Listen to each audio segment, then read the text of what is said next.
Hello friends, बहुत important operational checks मैं आज आपको बता रहा हूँ जो हर म्यूचुअल फंड इन्वेस्टर्स को ध्यान में रखने हैं। सबसे इम्पोर्टेंट है नॉमिनीज।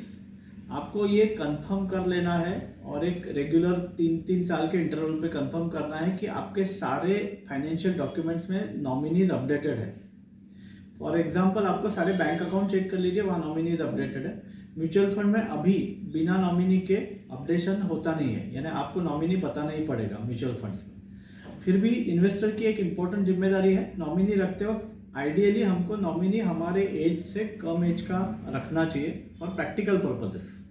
पर यदि हमने हायर एज का नॉमिनी रखा है, जैसे 60 year 70 year and above nominee रखा हुआ है, और अगर किसी वजह से नॉमिनी का हायर एज में डेथ हो जाता है, तो वो नॉमिनी का अपडेशन करने की जिम्मेदारी इन्वेस्टर की है, क्योंकि एडवाइजर सिर्फ ये चेक करेगा नॉमिनीज है या नहीं है।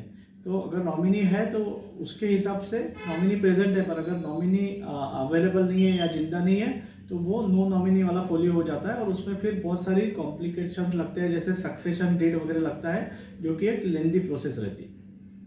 तो ये नॉमिनेशन बहुत इंपॉर्टेंट है। नॉमिनेशन आप जो है वो फोलियो में up to 2 to 3 nomination mutual fund folio में कर सकते हैं, जिसमें रेशियोज भी डिफाइन कर सकते हैं। ये हो गया नंबर 1 इम्पॉर्टेंट पॉइंट। दूसरा इम्पॉर्टेंट पॉइंट है बैंक डिटेल्स।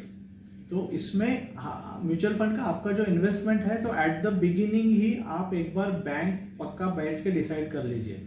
बैंकर आपका तगड़ा रहना चाहिए। ऐसा नहीं कि जो बहुत सारी बार ऐसा होता है पीएसयूज बैंक में कहीं पे एसआईपी रोक देते हैं, कहीं पे एसआईपी का विड्रॉल रोक देते हैं, कहीं डिविडेंड रोक देते हैं। तो एक बैंकर आप अच्छा फिक्स कर लीजिए और उसको बार बार चेंज मत करिए, क्योंकि आपकी एसआईपी जहाँ से चल रही है वो एसआईपी आपकी वहाँ से सेट है। फिर जहाँ से एसआईपी सेट है और जहाँ बैंक दिया है वहीं पे अमाउंट आएगा। तो लॉन्ग टर्म में आपको पता ही नहीं चलेगा कि मेरा अमाउंट किस बैंक में आ रहा है। आपको अर्जेंसी में दिक्कत भी हो सकता है।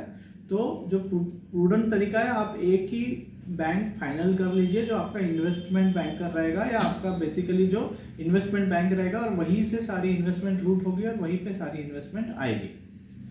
अगर किसी वजह से बैंक आप बंद करते हो तो एडवाइजर को आप एडवांस में बता दीजिए कि हम लोग बैंक बंद कर रहे हैं, क्योंकि जब बैंक चेंज करना है तो आपको ओल्ड बैंक का डिटेल्स लगता है, नए बैंक का भी डिटेल्स चेक लगता है, और ये एक प्रोसेस रहता है जिसको कुछ वीक्स टू कुछ मंथ्स लग सकते हैं। फेज वाइज हर सारे फोलियो में फिजिकली चेंज करना पड़ता है।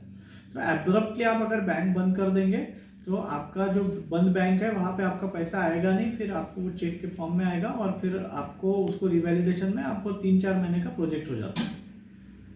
तो इसलिए आप कभी भी अगर बैंक बंद करना है तो या चेंज करना है किसी वजह से मजबूरी में, तो आपको एडवाइजर को बता के ही करना है। अदरवाइज उसका जो डिले रहेगा वो इन्वेस्टर का अपना रिस्पॉन्सिबिलिटी रहेगा। तीसरा इंपॉर्टेंट चीज़ है, अभी ग्रीन इनिशिएटिव हो गए तो सारे के सारे कम्युनिकेशन जो है वो सारे कम्युनिकेशन मेल से ही आते हैं। पैसा भी जब आप विड्रॉ करते हैं तो बैंक में मैंडेट से ऑटोमेटिक मैंडेट से डिडक्ट हो जाता है, बैंक में क्रेडिट हो जाता है। तो एड्रेस, यदि आपका एड्रेस अभी आप चाहे तो चेंज कर सकते हैं, बट अदरवाइज एड्रेस चेंज का इतना सिग्निफिकेंस नहीं रहता है, और आधार में जो भी आपका एड्रेस दिया है वही एड्रेस आपके फोलियोज में अपडेट हो जाता है केवाईसी के साथ में।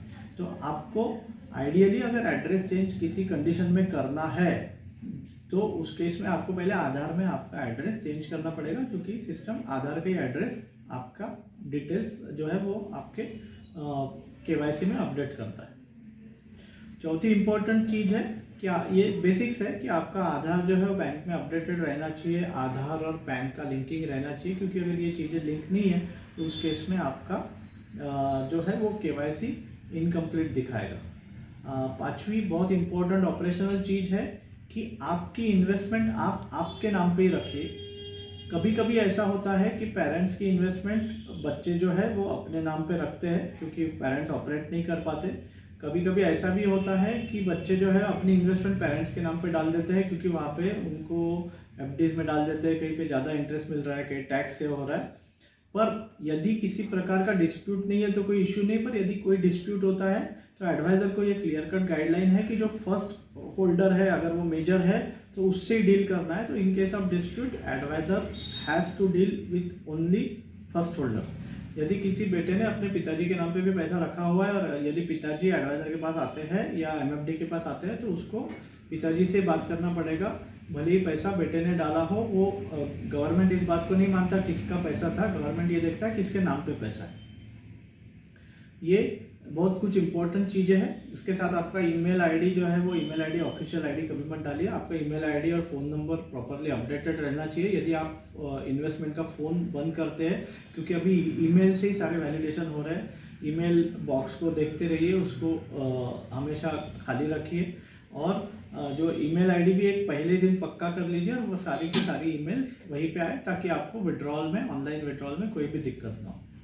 तो ये सारी इंपॉर्टेंट ऑपरेशनल चीज़ें हैं, ये आपको शुरू में ही क्लियर रहना चाहिए। एसआईपीज़ के मामले में भी हमेशा मंथ एंड में अगले महीने का फंडिंग आप करके रखिए, अदरवाइज एसआईपीज़ में भी बाउंसिंग हो सकता है। एसआईपीज़ अगर 2-3 महीने बंद, अगर आपका बैंक बैलेंस नील रहता है तो बैंक आपका ईसीएस रिटर्न चार्ज तो काटेगा ही और तीसरे महीने के बाद में एसआईपी भी बंद हो जाएगा।